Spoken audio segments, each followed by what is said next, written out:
ह्या फराळ गोळा केला, बरोबर की नाही, आणि हा आश्रम शाळेतल्या मुलांसाठी आपण जमा केलेला आहे. तर आमच्या ह्या मावशी आहेत, त्यांच्या मनात प्रश्न का आला की ते मुलंच खाणार का त्या शाळेतली कोण माणसं खाणार? प्रश्न बरोबर आहे त्यांचा. तर याच्यासाठी महाभारतातली एक गोष्ट सांगतो तुम्हाला. श्रीकृष्ण आणि अर्जुन एकदा असेच चालले होते. आता त्यांना समोर एक सोन्याचा डोंगर दिसला. तर सोन्याचा डोंगर दिसला. अर्जुन म्हणाला की आता आपण लोकांना वाटप करू. मग म्हणला ठीक आहे. श्रीकृष्ण म्हणला ठीक आहे, तू वाट लोकांना. मग अर्जुन तिथं जायचा आणि दिवसभर 1 किलो 2 किलो असं सगळ्यांना वाटत बसायचा. तो घरी गेला, त्याला वाटलं आता डोंगर संपेल. दुसऱ्या दिवशी येतो तर काय सगळा परत डोंगर तयार सोन्याचा.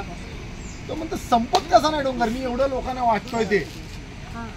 म्हणजे त्याने आपला वेळ त्याच्यात घालवला की अरे वाटण्यासाठी मी देतोय तरी लोक आता काय घेऊन जात आहेत. मग म्हणला ठीक आहे, आता तुला मी बघ अजून एक सांगतो. कर्णाला घेऊन गेला एक दिवस बरोबर.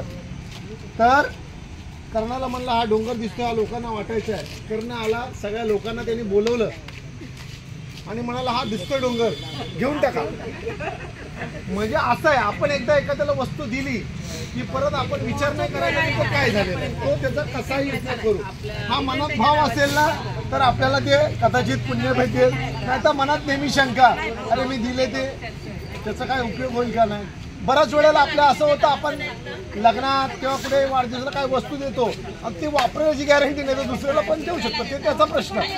त्यामुळे आपण चांगल्या भावनेने एकदा देऊन टाकायचं, आपला प्रश्न मिटला. धन्यवाद, थँक्यू.